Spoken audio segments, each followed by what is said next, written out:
오늘 우리가 묵상할 말씀은 로마서 12장 1절부터 5절까지의 말씀입니다. 신약성경 256페이지. 방송실 음향을 좀 울리지 않게 일부 예배의 볼륨을 좀 더 키워주신다든지 조정 좀 해주세요. 제가 1절부터 5절까지 읽어갈 때에 여러분 각자에게 하나님께서 들려주시는 음성이 들려지는 은혜가 있길 바랍니다. 그러므로 형제들아, 내가 하나님의 모든 자비하심으로 너희를 권하노니 너희 몸을 하나님이 기뻐하시는 거룩한 산 제물로 드리라. 이는 너희가 드릴 영적 예배니라. 너희는 이 세대를 본받지 말고 오직 마음을 새롭게 함으로 변화를 받아 하나님의 선하시고 기뻐하시고 온전하신 뜻이 무엇인지 분별하도록 하라. 내게 주신 은혜로 말미암아 너희 각 사람에게 말하노니 마땅히 생각할 그 이상의 생각을 품지 말고 오직 하나님께서 각 사람에게 나누어 주신 믿음의 분량대로 지혜롭게 생각하라. 우리가 한 몸에 많은 지체를 가졌으나 모든 지체가 같은 기능을 가진 것이 아니니 이와 같이 우리 많은 사람이 그리스도 안에서 한 몸이 되어 서로 지체가 되었느니라. 아멘. 할렐루야. 오늘도 저와 여러분의 가정, 자녀 그리고 하는 모든 일들마다 하나님의 도우시는 손길이 함께 하시기를 주님의 이름으로 축복합니다. 얼마 전에 주보에다가 로마서를 따로 이렇게 떼어가지고 읽기 편하도록 편집을 해서 나누어 드린 적이 있습니다. 적어도 10독 이상을 하셔야 된다, 10번 이상 읽을 것을 제가 말씀을 드렸어요. 이미 10번을 다 읽으신 분들이 계실 거고 지금 열심히 읽고 계신 분들도 있을 겁니다. 감히 제가 말씀드리건대 이 로마서를 10번 정독을 하시면 기독교의 가장 기본적인 교리는 저절로 터득되어질 수 있을 것입니다. 요즘처럼 이단들이 자기들 멋대로 성경을 해석하고 엉터리 교리를 가지고 성도들을 미혹하는 시대에 로마서를 통해서 신앙의 기본 교리를 잘 정리하는 것은 아주 중요한 일인 것입니다. 그래서 혹시 아직도 로마서를 다 읽지 못하신 분은 오늘부터라도 도전을 한번 해보시고 받은 것을 잊어버리신 분들은 사무실에 요청을 하시면 또 추가로 만들어 드릴 것입니다. 잘 아시는 것처럼 신약성경은 모두 27권의 작은 책으로 구성되어져 있습니다. 그 목록을 한번 그림은 차트로 올려봐 주시기 바랍니다. 신약성경은 이렇게 구성되어져 있지요. 예수님의 생애와 교훈을 전하는 복음서, 마태, 마가, 누가, 요한. 복음서라고 따로 말하기도 하고 역사에 관련된 내용들이 들어있기 때문에 역사서로 분류하기도 합니다. 두 번째는 사도행전이 있습니다. 복음서를 통해 깨닫게 된 그 복음을 가지고 사도들, 특히 베드로와 바울을 중심으로 해서 이 복음을 전했던 그 선교 활동, 초대교회의 시작과 그 교회를 통해서 어떻게 복음이 땅끝까지 전해지고 있는가를 기록한 책이 사도행전입니다. 그리고 그 다음에 편지 형식으로 되어져 있어서 서신서라고 말하는 편지가 21권이 있습니다. 그 중에서 바울이 쓴 것이 13권이 있습니다. 베드로, 야고보, 유다, 요한 이런 사람이 쓴 것이 8권이 있습니다. 그리고 마지막에는 편지 형식을 띄었지만은 예언의 내용이 담겨져 있어서 예언서라고 말하는 요한계시록이 있습니다. 그 중에 사도 바울이 쓴 편지가 13권인데 초대교회 지도자들은 이 27권의 작은 책들을 보기 편하게, 보관하기 편리하게 한 권으로 묶는 작업을 하게 됩니다. 그때에 마태복음, 마가, 누가, 요한, 사복음서와 그 뒤에 사도행전을 배치한 다음에 서신서 21권 중에 가장 먼저 바울의 서신 중에 로마서를 맨 앞에 둡니다. 여러분, 로마서가 맨 처음 쓰여진 책이 아닌데도 불구하고 맨 앞에 이렇게 편집을 한 데에는 사도들의 의도가 담겨져 있는 것입니다. 왜 그렇게 했을까? 로마서는 사도 바울이 쓴 13개의 편지 중에서 복음의 핵심을 가장 자세하게 체계적으로 아주 깊이 있게 명확하고 명료하면서도 강력하게 정리해 놓은 책이 로마서인 것입니다. 그래서 초대교회 지도자들은 바울을 비롯해서 다른 사도들이 쓴 서신서를 읽기 이전에 로마서를 통해서 복음의 관점에서 나머지 성경들을 읽어갈 수 있게 하려고 이 로마서를 모든 서신서 앞에 맨 앞에 1번으로 둔 것입니다. 그래서 신약성경 전체를 놓고 본다면 다시 한번 스크린에 올려놔 주시겠습니까? 사복음서를 통해서 복음이 뭐냐? 예수 그리스도가 복음이라고 하는 걸 우리에게 예수님의 그 생애, 탄생과 그 사셨던 삶, 십자가의 죽으심과 부활을 통해서 복음이 뭔지를 깨우쳐 줍니다. 그리고 두 번째, 초대교회가 이 복음을 가지고 땅끝까지 복음을 전하는 일을 하는 그러한 내용들을 보여줍니다. 그리고 이어서 서신서로 들어가는데 로마서를 가장 먼저 배치하면서 기독교의 복음을 교리적으로 잘 정리한 다음 어떻게 그 교리를 실제 생활 가운데 적용하며 살아갈 수 있는가 디테일하게 가이드 역할을 해주는 것이 나머지 서신서입니다. 이렇게 복음서를 통해서 복음을 깨닫고 교회를 통해서 믿음의 삶을 끝까지 살았던 사람이 마지막엔 어떻게 되나? 복음을 받아들인 사람과 거부한 사람, 중간에 믿음을 포기한 사람과 끝까지 믿음을 갖고 믿음의 삶을 살았던 삶이 어떻게 되는가를 예언해 놓은 책이 뭐가 되겠어요? 요한계시록이 되는 겁니다. 자, 로마서는 이렇게 시작됩니다. 로마서의 서론이라고 할 수 있는 로마서 1장 1절부터 4절을 보세요. 예수 그리스도의 종 바울은 사도로 부르심을 받아 무엇을 위하여? 하나님의 복음을 위하여. 이걸 기억해 두세요. 무슨 복음이라고 그랬어요? 하나님의 복음을 위하여 택함을 받았다. 이 복음은 이미 하나님이 구약의 선지자를 통해서 그의 아들에 관하여 성경에 미리 예언해 놓은 거다. 미리 약속해 놓은 것이다. 3절, 그 하나님의 아들에 대해서 육신적으로 이야기를 한다고 한다면 육신적으로는 누구의 혈통으로 태어났다? 다윗의 혈통으로 태어났다. 여기까지는 사람과 똑같을 수 있다는 거예요. 그런데 4절을 보십시오. 그는 하나님의 영인 성결의 영으로 죽은 자들 가운데 어떻게 되셨어요? 부활하심으로 자기의 능력을 드러내셔서 그 능력으로 자기가 누구인 걸 입증하셨다? 하나님의 아들인 걸 입증하심으로 우리의 구세주 예수 그리스도가 되셨다고 하는 겁니다. 그런데 여러분, 이 짧은 구절 가운데 당시 로마 사람들에게 충격적인 단어가 하나 들어있었어요. 아까 누구의 복음이라고 그랬어요? 하나님의 복음. 우리는 복음, 헬라어로 유앙겔리온, 굿뉴스, 좋은 소식. 그러면 당연히 하나님께서 예수님을 통해서 주신 하나님의 복음이라고 마땅히 생각을 합니다. 그런데 당시 1세기경 로마 사람들에게는 이것이 전혀 그렇지 않았어요. 우리는 당연히 복음하면 예수 그리스도를 떠올리지만 로마인들은 이미 복음이라는 단어를 성경에서 사용하기 이전부터 친숙하게 사용해 오고 있었습니다. 그런데 그들은 이 복음을 하나님의 복음이라고 사용하지 않고 황제의 복음이라는 표현을 통해서 아주 친숙한 용어가 되어져 있었어요. 누가복음 2장 1절에 보면 가이사 아구스토라는 표현이 나와요. 이 가이사라고 하는 것은 로마의 황제를 부를 때에 로마식 표현으로 뭐라고 부르지요? 시저라고 불러요. 그래서 이 시저가 한자 문어권에 들어가는 과정 속에 가이사로 이렇게 바뀐 거예요. 그래서 가이사 아구스토 그러면 로마의 황제 시저 아구스토라는 뜻입니다. 근데 이 아구스토는 우리하고 아주 친밀한 사람이에요. 여러분, 이 아구스토가 자기 로마 제국을 다스리면서 그 로마 제국의 식민지에 있는 모든 백성들에게 명령을 하나 내렸어요. 너희가 태어난 고향에 가서 호적을 정리해라. 바로 이 아구스토의 명령 때문에 예수님의 아버지 요셉과 어머니 마리아가 어디에 갔어요? 베들레헴 가서 호적을 정리하다가 예수님을 낳게 돼요. 그런데 이것이 어떤 의미가 있는가?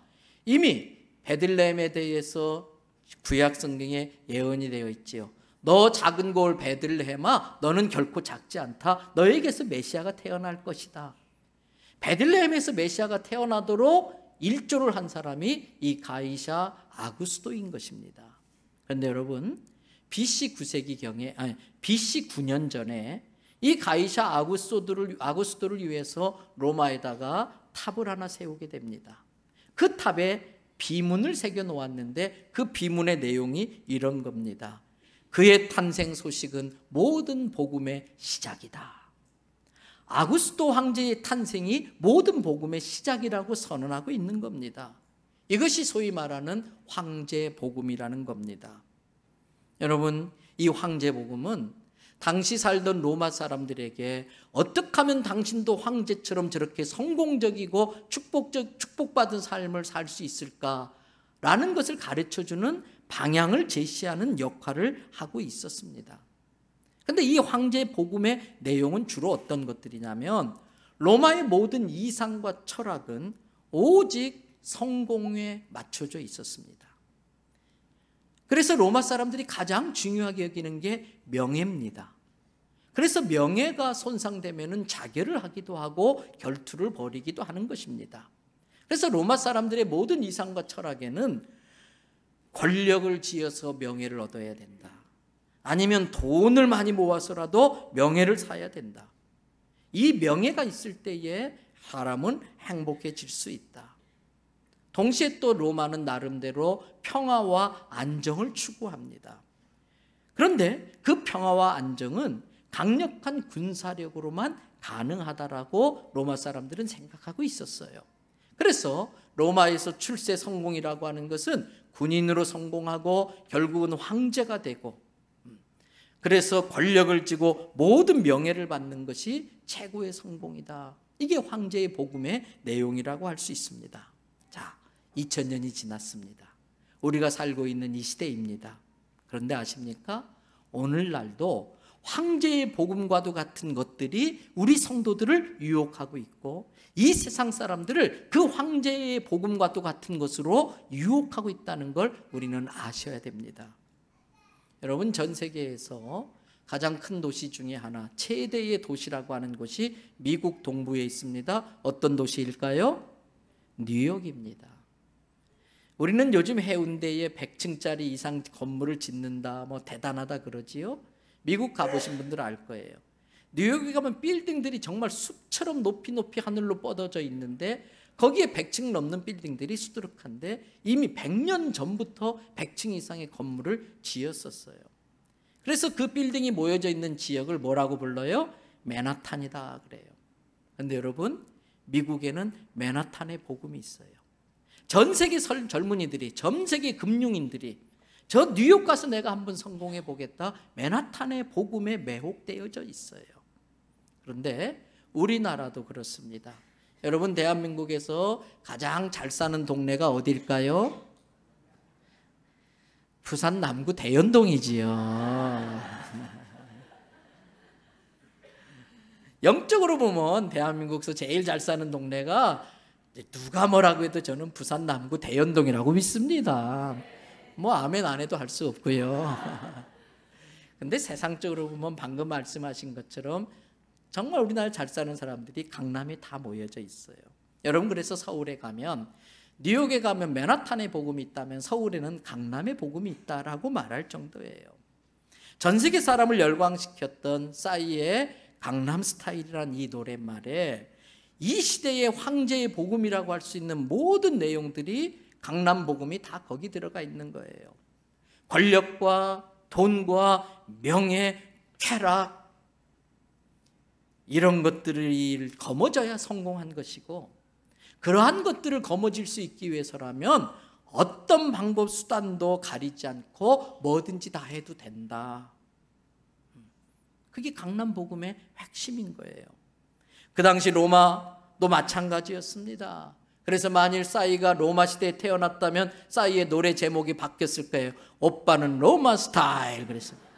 오빠는 황제 스타일 그랬을 거예요. 그런데 사도 바울은 그러한 로마 시민들을 향해 외칩니다. 황제의 복음에 쩌들어 있는 그들을 향해서 사도 바울은 외칩니다. 황제의 복음 NO! 아니다! 속지 마라! 하나님의 복음만이 너와 인류를 구원할 수 있다. 이게 로마서예요. 그래서 사도 바울은 로마서의 첫 구절, 로마서 1장 1절부터 하나님의 복음, 황제의 복음에 매료되어 있던 사람들에게 황제를 대항하는 하나님의 복음을 외칠 때에 로마 사람들은 깜짝 놀라는 거예요. 그러면서 사도 바울은 로마 시민들에게 말합니다. 황제의 복음을 선택할 것인가, 하나님의 복음을 따를 것인가 결정하라는 것입니다. 로마서는 모두 16장으로 이루어져 있습니다. 1장부터 4장까지는 예수 그리스도를 따르는 사람들이 추구해야 할 것은 저 황제의 복음이 말하는 권력과 명예와 돈, 성공이 아니고 출세가 아니고 하나님을 바로 믿는 믿음이 되어야 하며, 5장부터 11장까지는 그 믿음대로 살아가는 것에 많은 환난과 핍박과 고난이 있지만은 끝까지 천국을 바라보며 천국을 소망하며 살 것이고, 그리고 12장부터 16장 천국을 우리가 바로 가지 않고 육신을 입고 이 땅에 살 수밖에 없을 텐데, 그 육신을 입고 사는 이 기간 동안에는 하나님의 나라 공동체를 이루면서 그 하나님의 나라 공동체를 사랑 공동체로 만들어야 한다, 그 이야기하는 거예요.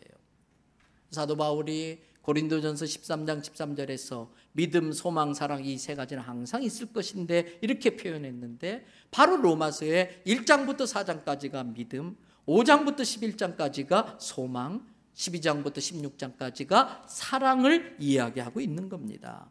사단은 세상의 복음이 우리에게 행복을 가져다 줄 거라고 거짓말을 하고 있습니다. 많은 사람들이 황제의 복음, 맨하탄의 복음, 강남의 복음에 미혹당해서 그것들이 자기들을 행복하게 해줄 줄 알고 돈과 명예와 권력을 열심히 쫓아가고 있습니다. 그러나 로마서는 아니라는 겁니다. 오직 하나님을 통해서 예수 그리스도를 통하여 하나님께서 예수 그리스도를 통하여 우리에게 주신 하나님의 복음만이 우리의 인생을 가장 행복하게 만들어 준다는 것입니다. 그래서 사도 바울은 로마 시민들을 향해서 복음에 대해서 분명한 고백을 합니다. 로마서 1장 16절부터 17절 다 외우시는 구절이에요. 내가 복음을 부끄러워하지 아니하노니 이 복음은 모든 믿는 자에게 구원을 주시는 하나님의 능력이 됨이라. 첫째는 유대인에게요, 또한 헬라인으로다. 복음에는 하나님의 의가 나타나서 믿음으로 믿음에 이르게 하나니 기록된 바 오직 의인은 무엇으로? 믿음으로 말미암아 산다. 이게 바울이 로마 시민을 향해서 외친 소리인 것입니다. 그러면서 예수 그리스도를 믿는 그 믿음을 가지고 천국을 소망하며 살아갈 때에 이 세상 복음에 취해 있는 사람들이 그 천국 복음을 믿고 사는 사람을 핍박할 때에 그것이 환난이고 고난이고 힘들지만은 천국을 소망하는 마음을 가지고 황제의 영광과는 비교할 수 없는 하나님의 영광에 참여하기 위하여 고난도 감당하라고 하는 거예요. 자, 로마서 8장 16절부터 18절 보십시오. 성령이 친히 우리 영과 더불어 우리가 누구가 되었다고요? 하나님의 자녀가 된 것을 증언하니, 우리가 진짜 하나님의 자녀라면 하나님 앞에 상속을 받게 될 텐데, 예수 그리스도와 똑같은 상속자로서 우리도 예수님이 받으신 그 영광을 받기 위하여 예수님과 함께 무엇도 당해야 된다? 고난도 감당해야 된다. 그런데 18절 다 같이 읽어봅니다. 생각하건대 현재의 고난은 장차 우리에게 나타날 영광과 비교할 수 없도다. 현재의 고난은 아무것도 아니에요. 전에도 한번 이야기 드렸지요. 어떤 사람이 죽을 고생을 해가지고 박사학위를 딴 거예요. 따자마자 대기업에서 엄청난 연봉을 가지고 계약을 하자고 찾아왔어요. 그런데 한 달 전에 종합검진 받았는데 검사 결과가 나왔어요. 당신이 너무 늦었습니다. 앞으로 한 달밖에 못 삽니다. 박사학위가 무슨 소용이 있어요? 수억 연봉으로 계약한 게 무슨 소용이 있는 거예요? 여러분, 예수님 오시면 아무것도 아니에요. 내가 그렇게 막 목숨 걸고 딸고 싶은 박사학위, 그렇게 모으고 싶은 그 돈, 잠시 뒤에 휴지 조각이 돼. 아무것도 아니야. 그러나 정말 끝까지 믿음을 지킨 사람이 그 고난을 다 이겨내고 주님 앞에 섰을 때에 주께 받을 그 영광은 영원히 사라지지 않는, 비교할 수 없는 귀한 영광인 줄로 믿습니다. 그래서 로마서는 계속해서 우리가 그 영광에 들어가기까지 천국을 소망하며 그 고난을 감당하는데, 여러분, 우리가 육체를 입고 살 동안 우리는 이 땅에서 예수님이 다시 오실 때까지 하나님의 공동체를 이루며 살아가야 된다. 이게 로마서 12장부터 16장이에요. 예수 그리스도를 믿는 믿음으로 천국을 소망하며 고난을 이겨내고 예수님 다시 올 때까지, 우리가 천국에 들어갈 때까지 육신을 입고 이 땅에 살아야 되는데, 그때 당하는 여러 고난이 있지만 장차 나타날 영광과 비교할 수 없으니까 그 영광을 사모하면서 이 땅에 사는 동안 하나님 나라 공동체를 이루며 살아가라는 거예요. 그게 교회입니다. 그 하나님 나라의 공동체는 두 가지 특징이 있습니다. 첫째는요, 세상과 동화되어져 가는 것을 거부하고, 세상에 물드는 것을 거부하고 날마다 성령의 능력을 힘입어서 마음을 새롭게 함으로써, 늘 마음을 천국에 소망 둠으로써 변화를 받아서 하나님의 영광에 합당한 예배를 드리는 예배 공동체가 되어야 된다. 하나님 나라의 공동체 첫 번째 특징, 예배 공동체. 그래서 로마서 12장 1절부터 2절에 이렇게 이야기합니다. 다 같이 한번 예우는 말씀입니다. 함께 읽어봅니다. 그러므로 형제들아, 내가 하나님의 모든 자비하심으로 너희를 권하노니 너희 몸을 하나님이 기뻐하시는 거룩한 산 제물로 드리라. 이는 너희가 드릴 영적 예배니라. 너희는 이 세대를 본받지 말고 마음을 새롭게 함으로 변화를 받아 하나님이 선하시고 기뻐하시고 온전하신 뜻이 무엇인지 분별하고 그렇게 살아라. 그래서 여러분, 신앙생활은 신앙을 생활 속에 생활하는 거예요. 신앙을 생활 속에 생활하는 거예요. 그런데 우리는 신앙은 잘하는데 생활을 하지 못해요. 그래서 이 세대가 황제의 복음에 미쳐서 다 황제의 복음을 쫓아가지만, 너희는 하나님이 선하다고 여기는 게 뭐냐? 하나님이 기뻐하는 게 뭐냐? 하나님이 온전하다 옳다고 여기는 게 무엇인지 성령의 도움을 받아 그 뜻을 분별하고 날마다 마음을 새롭게 다짐하고 변화를 받아서 그 하나님의 뜻대로 살아서 내 삶을 하나님 앞에 뭐로 드려라? 산 제물로 드려라. 이게 예배라는 거예요. 그래서 여러분, 신앙만 잘하는 사람이 아니라 신앙을 생활하는 사람 되시기 바랍니다. 신앙과 생활을 띄워놓으면 안 돼. 신앙을 잘하는 사람 가지고는 안 돼. 신앙 생활을 잘하는 사람이 돼야 돼. 그 신앙생활을 잘한다는 건 뭘까? 하나님 나라 공동체의 두 번째 특징이 있습니다. 로마서 13장 8절에서 10절입니다. 다 같이 읽겠습니다. 피차 사랑의 빛 외에는 아무에게든지 아무 빛도 지지 말라. 남을 사랑하는 자는 율법을 다 이루었느니라. 간음하지 말라, 살인하지 말라, 도둑질하지 말라, 탐내지 말라 한 것과 그 외에 다른 계명이 있을지라도 내 이웃을 내 자신과 같이 사랑하라 하신 그 말씀 가운데 다 들었느니라. 10절, 사랑은 이웃에게 악을 행하나니 그러므로 사랑은 율법의 완성이니라. 여러분, 살아가면서 빚을 지지 말래요. 특별히 물질의 빚을 지지 않아야 돼요. 그런데 빚을 져도 되는 게 있어요. 사랑의 빚은 져도 돼요. 이 말은 무슨 뜻이냐면, 다른 사람한테 사랑을 많이 받아서 빚지라는 게 아니라 늘 내가 사랑의 빚진 자의 마음을 가지고 살라, 그 뜻이. 나는 하나님께 큰 사랑을 입었고 또 교회를 통해서, 목회자를 통해, 다른 성도들을 통해서 큰 사랑을 입었다는 걸 잊지 말고 사랑에 빚진 마음으로 그 사랑을 갚겠다는 마음으로 살아가라는 거예요. 그러면서 간음하지 말라, 살인하지 말라, 도둑질하지 말라, 탐내지 말라, 이런 거 다 지켰어도 사랑이 없으면 쓸데없다. 왜? 나는 간음 안 했는데 저놈은 간음했지. 나는 도둑질 안 했는데 저놈은 도둑질했지. 내가 지킨 율법이 남을 정죄하는 데 쓰여지면 아무 소용이 없다는 거예요. 내가 율법을 지키되 그 기본 베이스에 사랑이 없으면 내가 지킨 율법은 의가 돼서 다른 사람과 비교하고 다른 사람을 판단하고 정죄하고 자기는 의로운 줄 알도록 썩는다는 거예요. 사랑은 이웃에게 악을 행하지 않는 것이다. 그 사랑이 율법을 완성시킨다는 겁니다. 여러분, 예배 공동체, 사랑 공동체, 이것이 교회입니다. 이 두 가지 중에 한 가지라도 없으면 교회가 아닙니다. 세상 사람들은 사랑 공동체를 추구합니다. 그런데 그 사랑은 참 사랑은 아닙니다. 그럼에도 불구하고 이 세상은 사랑에 목말라 있기 때문에 사랑 비스무리만 하다 할지라도, 사랑스러운 것처럼 보이기만 해도 거기에 매료되고 빨려듭니다. 그러나 거기에는 생명이 없습니다. 참 사랑이 없습니다. 예배가 없습니다. 그런데 세상은 교회를 향해서 말합니다. 너네 예배는 잘 드린다. 그런데 너희에게 사랑이 있니?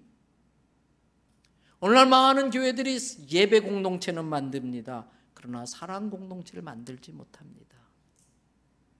예배 공동체로는 잘 모입니다. 그러나 사랑 공동체로 살지 못합니다. 왜요? 말씀대로 살지 않으니까 그래요. 말씀대로 살지 않으니까 그래요. 요즘 저의 큰 고민이 있습니다. 이 교회에서 21년째 지금 올해 제 젊음을 다 바치고 있습니다. 과연 20년 전 저랑 처음 만나서 신앙생활한 사람이 20년 지나가지고 이만큼 신앙이 성숙해 있는가? 이만큼 사랑이 많아졌는가? 이만큼 용서할 줄 아는가? 이만큼 다른 사람을 수용할 정도로 가슴이 넓어졌는가? 그렇지 못한 모습을 볼 때에, 제 자신도 그렇지 못한 걸 보실 때에 말씀에 문제가 없지요. 그렇다면 말씀을 전한 저 잘못이구나. 내가 말씀을 잘 전하지 못해서 우리 성도들이 말씀대로 살아내지 못하니까, 예배 공동체로는 주일마다 은혜가 넘치지만 가정에서, 일터에서, 남전도회, 여전도회 모임의 자리에서 사랑 공동체를 만들지 못하는구나, 이런 안타까움이 있어요. 여러분, 로마서는 크게 두 부분으로 나누어졌어요. 1장부터 11장은 어떻게 구원받나, 12장부터 16장은 구원받은 사람이 어떻게 살아야 될까. 우리가 예수 믿고 하나님의 자녀가 되었을 때에 바로 천국으로 데려가 주신다면 얼마나 좋을까.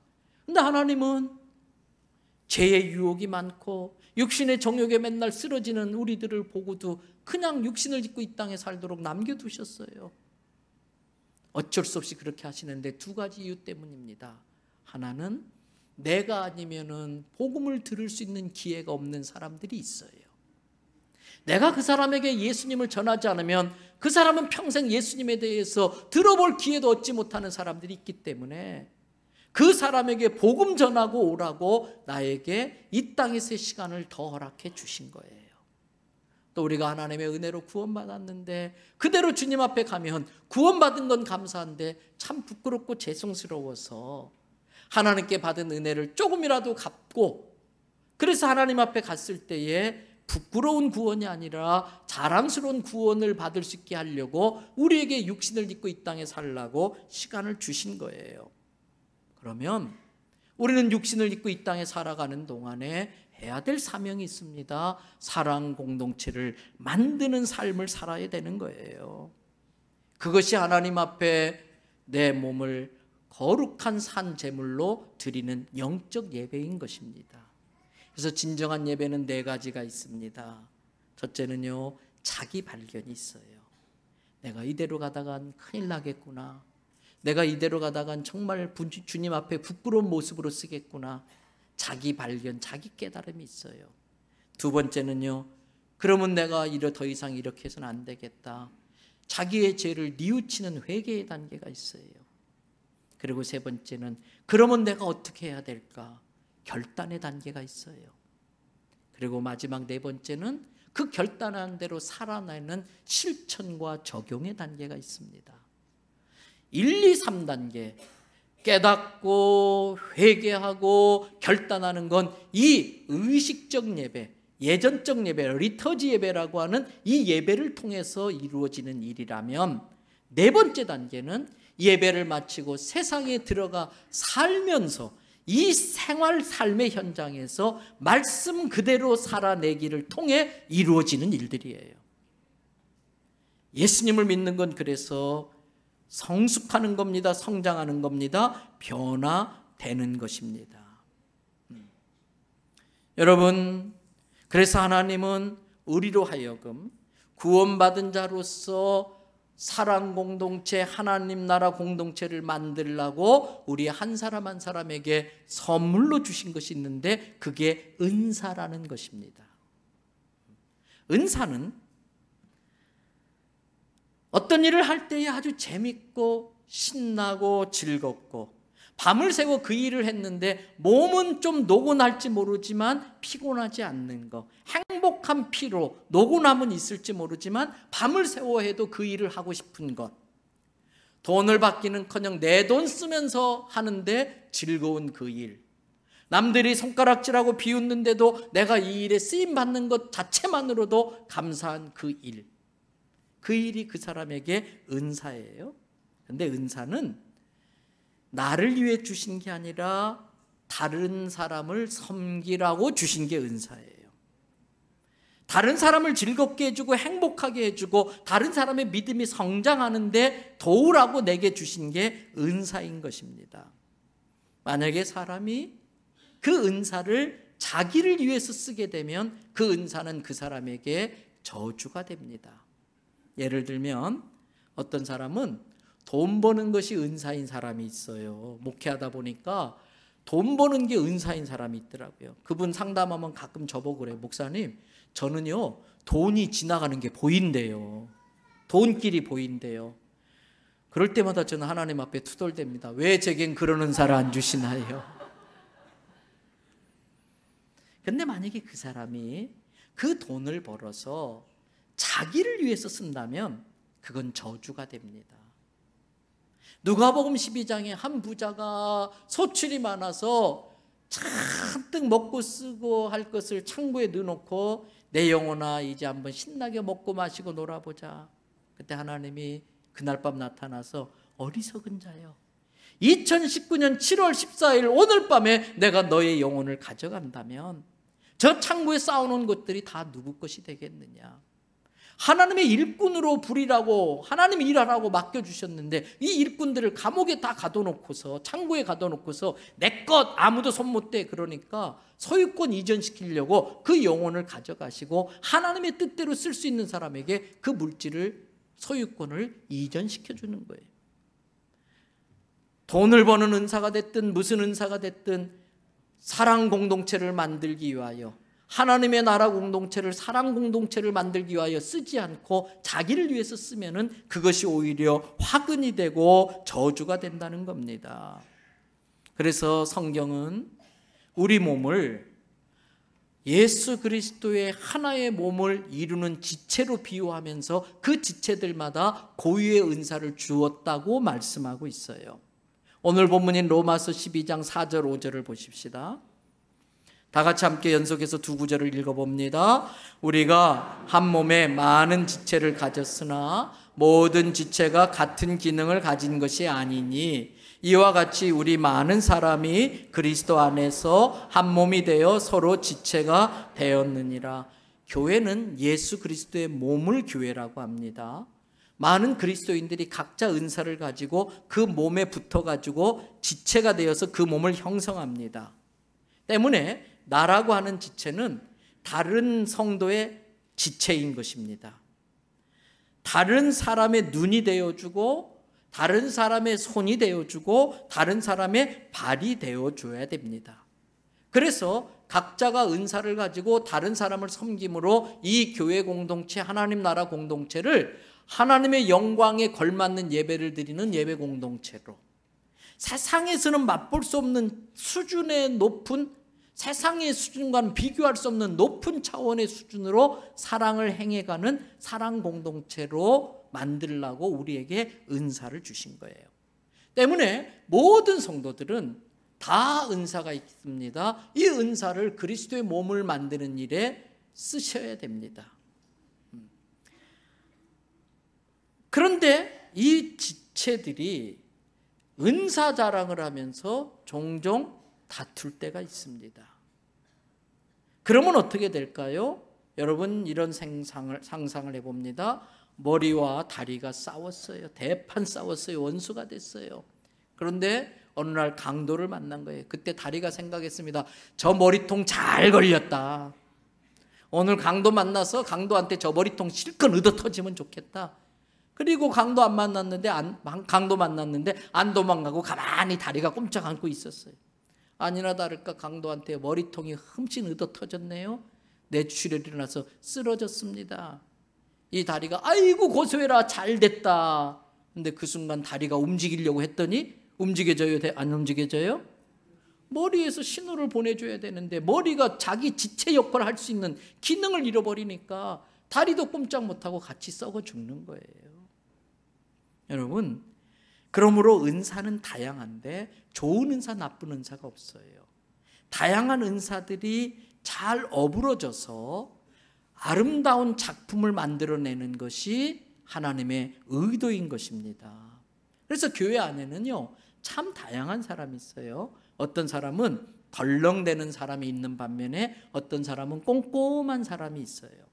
과격한 사람이 있는 반면에 소심한 사람이 있어요. 서로를 바라보면 이상해요. 덜렁대는 사람이 소심한 사람 보면 답답하고요. 또 소심한 사람이 덜렁대는 사람 보면 불안하고요. 여러분, 그런데 다 필요한 사람들이, 하나님 나라의 공동체를 이루는 데는 다 필요한 사람이 때문에 덜렁대는 사람을 만나면 덜렁댄다고 생각하지 말고, 야, 저 사람 참 과감하구나, 그렇게 생각하면 돼. 꼼꼼한 사람을 만나면 에이, 째째하다, 이렇게 생각하지 말고 저 사람에겐 나에게 없는 섬세함이 있네, 이렇게 생각하면 돼요. 가르치기를 잘하는 사람도 있고 청소를 잘하는 사람도 있어요. 이 사람은 그냥 청소하는 게 은사인데 그 사람 보고 가르치는 거 하라면 답답해 죽을 맛이지요. 음악을 잘하는 사람 있고 그림을 잘 그리는 사람이 있는데 그림 잘 그리는 사람한테 가서 성가대 하라면 참 괴로운 일이에요. 그림 잘 그리는 사람은 여기 와서 데코하면서 포스터 만들고 그거 하면 되지요. 오리한테 다람쥐처럼 나무에 잘 올라가라고 훈련시키면 죽을 맛이. 물 싫어하는 다람쥐한테 물에 들어가서 수영 연습해가지고 좀 주님의 일을 하라고 그러면 죽을 맛이에요. 수영 잘하는 오리는 오리의 은사대로 인정하고 나무 잘 타는 다람쥐는 다람쥐대로 은사 이용해가지고 필요할 때마다 오리가 필요할 때는 오리 쓰고 다람쥐 필요할 땐 다람쥐 쓰면 되는 거예요. 여러분, 가끔 또 교회 안에는요, 수다가 은사인 사람도 있어요. 이 사람은 모이면 잘 수다를 떨어요. 그런데 그런 사람을 보면 가끔 시험이 드는 분들도 있다고요. 저 사람은 맨날 일은 안 하고 전문용어로 표현하면 조동아리만 갖고 일해. 주둥아리로만 일해. 그러면서 시험 드는 사람이 있어요. 그런데 여러분, 수다가 은사인 사람한테 너 그만 입 다물고 가서 설거지해. 그러면 그 사람은 깝깝해 죽습니다. 영혼이 병이 듭니다. 그런데 아십니까? 수다가 은사인 사람이 있어야 공동체가 즐거워져요. 수다가 은사인 사람이 있어야 공동체가 아주 왁작버끌 시끌시끌하면서 재밌어져요. 여러분, 제일 남자들이 깝깝한 때가 언제인지 아십니까? 집안 식구들 다 놀러가고 장인어른하고 사이 둘만 남았을 때. 장인어른하고 사이 둘만 앉아서 있으면요, 소파에 앉아서 텔레비만 멀뚱멀뚱. 잘 지내냐? 예. 조용히 그다. 배고프냐? 괜찮습니다. 또 조용히 한 5분 흘러가. 근데 가끔 사이 중에 수다가 은사인 사이가 있으면요, 분위기가 그렇게 달라질 수가 없어요. 그래서 저는 별로 수다를 못 떠는데 제 아랫동서들은 나름대로 수다가 은사가 있어가지고 가끔 만나면 얼마나 분위기가 좋은지 몰라요. 목요일 오후 되면은 우리 교회 8층에서 목사님들, 초교파 목사님들이 탁구를 치러 오세요. 근데 그 중에 몇몇 목사님이 황 목사님이라는 분이 수다가 은사인 사람이 있어요. 그럼 이 사람이 오면요, 그냥 탁구장에 그냥 맨날 탁구만 똑딱똑딱 하고 운동만 하다가 그런 목사님이 오면 분위기가 확 달라지는데, 뻔한 서브를 넣으면서도 꼭 한마디 합니다. 지금까지 못 봤던 특유의 서브. 똑같은 드라이브를 치면서 아무도 받을 수 없는 나만의 드라이브 그러면서 막 계속 수다 떨면서 하는데 재미가 있어요. 그게.